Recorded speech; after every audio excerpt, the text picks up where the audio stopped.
Eye floaters. Look up at a bright blue sky or a white wall, and you might see faint squiggles, dots, or threads drifting lazily across your vision. These are called eye floaters. They are not imaginary, and they are not on the surface of your eye. Floaters are tiny bits of collagen or cellular debris suspended in the vitreous humor, the clear gel that fills the space between your lens and retina. When light enters the eye, it passes through the vitreous before reaching the retina. The particles inside cast small moving shadows on the retina, and your brain interprets those shadows as dark shapes that appear to float. They are most visible against bright, uniform backgrounds because that contrast makes the shadows stand out. The vitreous body inside your eye changes with age. When you are young, the gel is clear and tightly structured. Over time, it begins to liquefy and separate into pockets. Collagen fibers clump together, forming the specks and strands that produce floaters. It is a normal process, not a disease, but it is effectively a visual glitch, an internal imperfection that makes you see something that is physically there, but not part of the outside world. Your brain often adapts to their presence and tunes them out, but quick eye movements cause the floaters to drift, making them hard to ignore. Occasionally, a sudden increase in floaters or flashes of light can signal something serious such as a retinal tear because a detaching vitreous can pull on the retina. But for most people, floaters are simply harmless reminders that the visual system is mechanical, fluid, and occasionally imperfect, dust motes drifting in the machinery of sight. Hypnic jerk. You are drifting towards sleep when suddenly it feels like you have tripped off a ledge. Your body jolts, your heart races, and you wake up mid-fall. This sudden movement is called a hypnic jerk, an involuntary muscle spasm that occurs during the transition from wakefulness to sleep. It is one of the most common nocturnal reflexes, experienced by the majority of adults at least occasionally. The mechanism begins in the brainstem, which controls automatic body functions and coordinates the shift from conscious to unconscious states. As you start to fall asleep, brain activity slows and muscle tone decreases. For a brief moment, the brain misinterprets this relaxation as a loss of balance or a fall. It sends an emergency command down the spinal cord to activate the muscles, producing a full-body twitch powerful enough to wake you. Scientists believe this reaction is a leftover evolutionary reflex. Early humans who slept in trees or on unstable surfaces would have benefited from a system that prevented falling during sleep. The modern hypnic jerk is the echo of that primitive survival feature, a movement intended to catch yourself before the fall, even though no fall exists. External factors make the reflex more likely. Caffeine, stress, exhaustion, and irregular sleep schedules increase neural excitability, so the transition into sleep becomes unstable. The brain's motor system flickers between active and rest modes, producing electrical bursts that cascade through the body's largest muscle groups, arms, legs, or torso. Although harmless, hypnic jerks reveal how the boundary between waking and sleeping is not clean. The nervous system must hand off control from one state to another, and sometimes the signal crosses lines.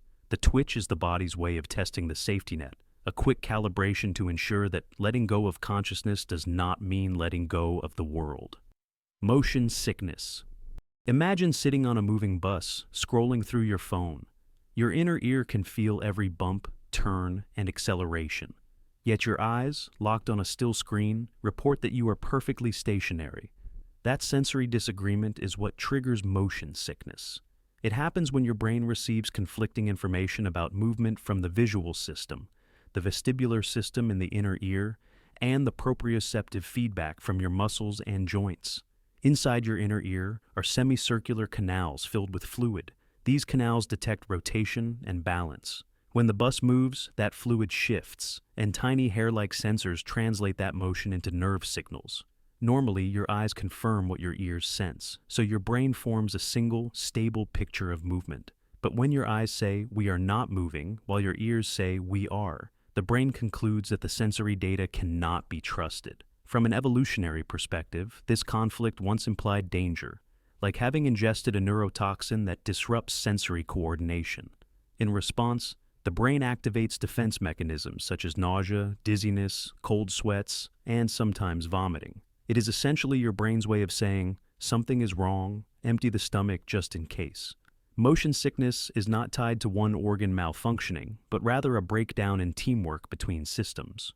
Reading in a car, being in a virtual reality headset, or sailing on rough water all create the same mismatch between what your eyes and ears report. Even astronauts experience it in zero gravity, where the inner ear can no longer rely on normal gravity cues. Prevention methods target this disagreement. Looking at the horizon gives your eyes external motion reference. Chewing or steady breathing helps regulate inner ear feedback, and medications like dimenhydrinate dull the brain's sensitivity to mixed signals. It is a sensory system argument that the body settles by overreacting, a primitive emergency protocol for a threat that never existed. Hiccups. A hiccup begins as a reflex you never consciously command. The diaphragm, a dome-shaped muscle beneath the lungs, contracts, sharply and involuntarily. At the same instant, the glottis, which is the small opening between your vocal cords, snaps shut. The abrupt closure creates the familiar hic sound. This reaction happens when the vagus or phrenic nerves, which connect the brainstem to the diaphragm and other upper body structures, misfire. That signal triggers a spasm before normal breathing control can intervene.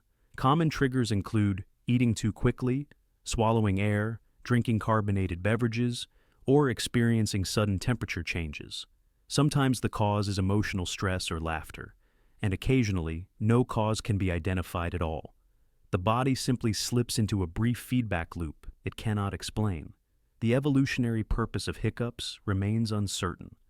One hypothesis links them to early amphibian ancestors that used a similar reflex to help move water across gills before lungs evolved.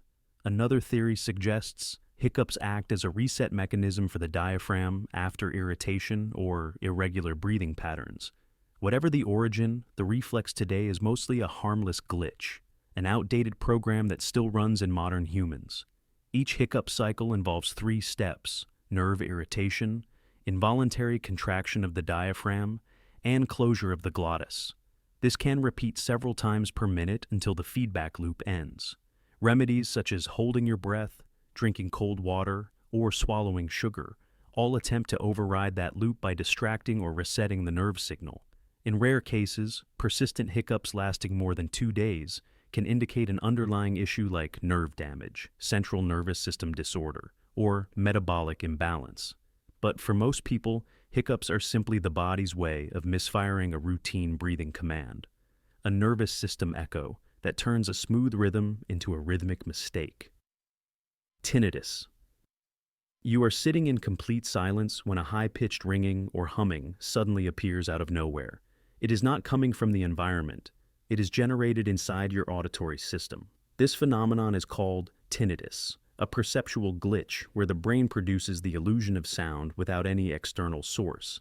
In a healthy ear, sound waves travel through the ear canal, vibrate the eardrum, and move the tiny bones of the middle ear. These vibrations reach the cochlea, a spiral-shaped structure lined with thousands of microscopic hair cells that convert mechanical energy into electrical signals.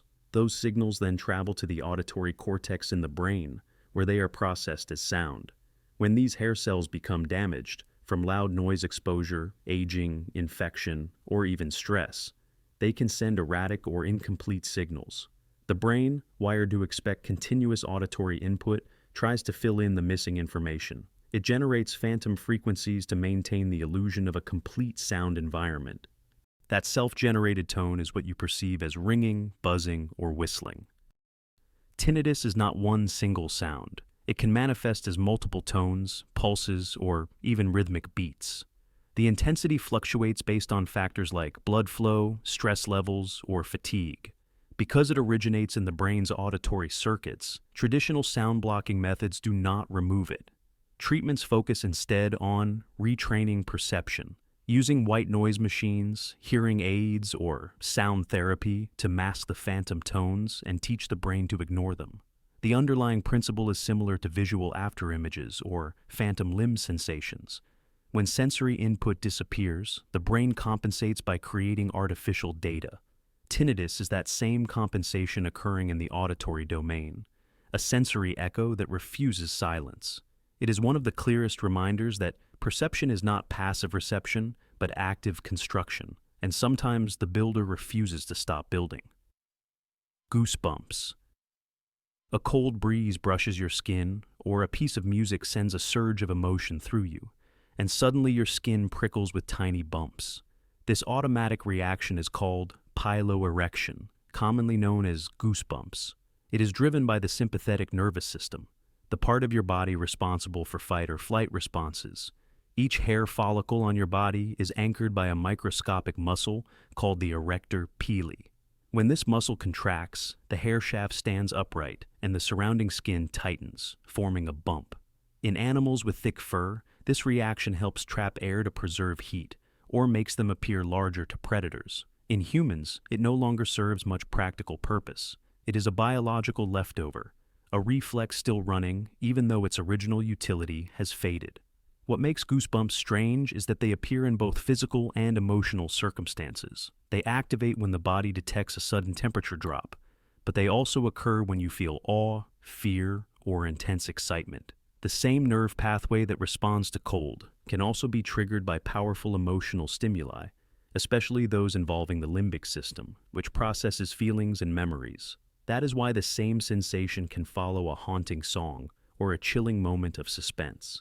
Essentially, goosebumps are your body's way of translating emotion into texture. The stimulus might be external, like wind, or internal, like nostalgia or terror, but the output is identical, a skin-based reflex signaling arousal or alertness. The response happens too quickly for conscious control because it bypasses the thinking brain and goes straight to the automatic one. In a way, every goosebump is a brief message from the past, a primitive defense still flickering under modern skin. The hair stands even when the danger or cold has long gone, showing that evolution never fully deletes old code. It just leaves some functions running in the background. Random sneezes. You feel the pressure building behind your nose, your eyes close automatically, and then an uncontrollable sneeze bursts out. Normally, sneezing is a protective reflex that clears irritants like dust, pollen, or microbes from the nasal passages. But sometimes, sneezing happens without any obvious trigger. That is a glitch in your body's sensory communication network. At the center of this reflex is the trigeminal nerve, a large cranial nerve responsible for sensations in the face, sinuses, and parts of the mouth. When receptors in the nasal lining detect irritation, they send a signal through this nerve to the brainstem, which immediately fires a response command to expel air. The entire process bypasses conscious control. A sneezing fit without allergens or irritants can occur when the trigeminal nerve becomes overstimulated or misfires. Bright light, sudden temperature changes, strong emotions, or even a full stomach can activate it by mistake. The reflex fires even though no real threat or obstruction is present. Essentially, the wiring is sound but the signal is faulty, a clean system executing a false alarm. This miscommunication can also be influenced by the autonomic nervous system. Stress, fatigue, or shifts in blood flow can sensitize the sneeze center, lowering its threshold so that even minor stimuli trigger it. The result is a chain of sneezes that feel urgent but serve no purpose. In some people, these reflex loops are hyper-reactive due to inherited sensitivity in the trigeminal pathways. That is why one person might never sneeze in sunlight, while another does it every time. Regardless of the cause, each unprovoked sneeze is a micro-example of the nervous system losing synchronization, sensory input and motor output firing without agreement. It is the body's version of pressing the eject button when there is nothing inside the machine. Shivering and teeth chattering. When exposed to cold, the body's first instinct is movement. Shivering and teeth chattering are both involuntary reactions designed to generate heat through rapid muscle contractions. Each twitch releases small bursts of energy, raising internal temperature just enough to protect vital organs. But what makes these actions unusual is that they are not only caused by cold, they can also appear during fear, stress, or extreme emotional shock. The shiver reflex is managed by the hypothalamus, the brain's thermal control center. It monitors blood temperature and activates muscle groups when it detects a drop. These quick rhythmic contractions of skeletal muscles act like internal friction, a biological generator producing warmth without conscious effort. The same system controls teeth chattering, which is simply shivering, localized in the jaw muscles. Yet the glitch emerges when the same reflex is triggered in the absence of actual cold. Emotional stress activates the sympathetic nervous system, the same one that prepares the body to fight or flee. The surge of adrenaline increases muscle tension and readiness for action, sometimes hijacking the shivering pathway. That is why someone can tremble during a speech, a panic attack, or a traumatic event. The body mistakes psychological threat for physical danger. These reflexes once served survival purposes. In cold weather, they prevented hypothermia. Under fear, they primed muscles for rapid response. But in modern environments, they often misfire. Shivering in an interview or chattering teeth during stage fright are reminders that the body cannot always separate emotional temperature from environmental temperature. In both cases, the mechanism is identical: muscle contractions controlled by the autonomic nervous system, bypassing conscious control.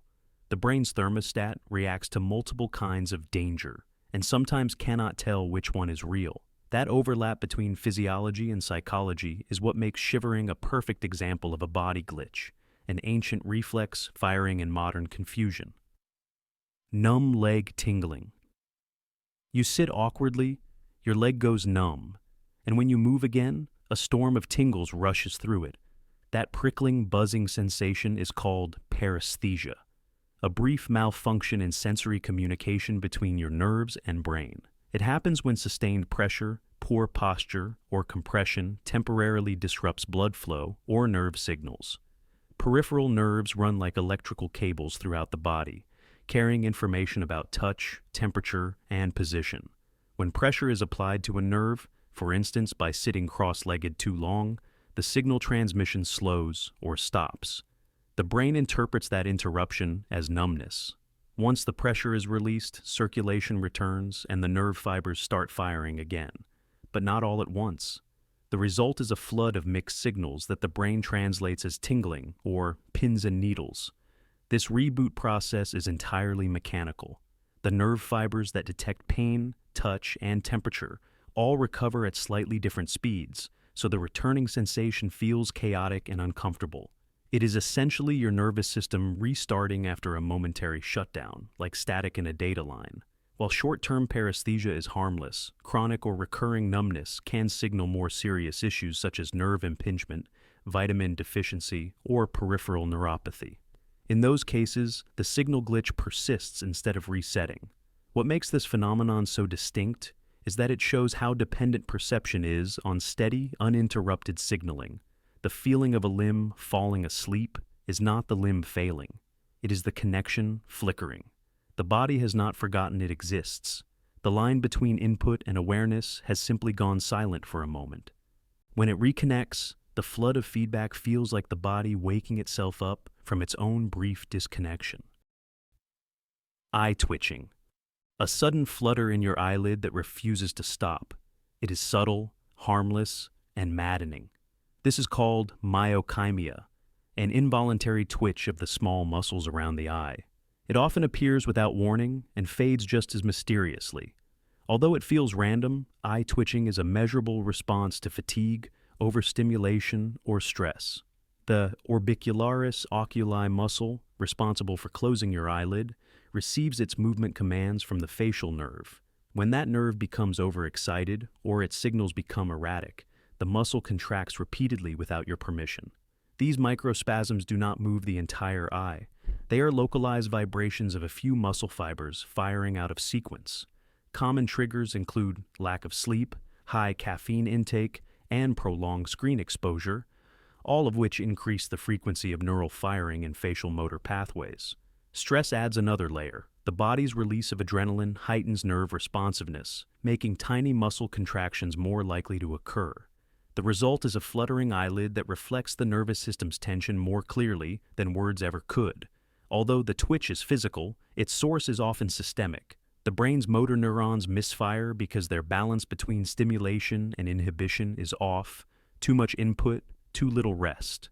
The same thing that makes your heart race or your palms sweat under pressure also makes the eyelid pulse involuntarily.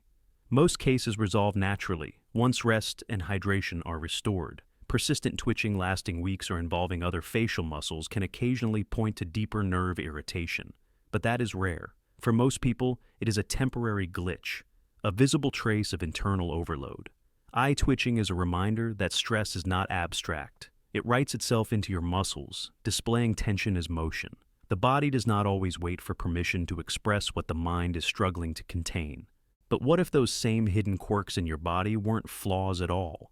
What if they were clues to your hidden strengths? Keep watching to uncover every secret strength of your blood type explained in detail.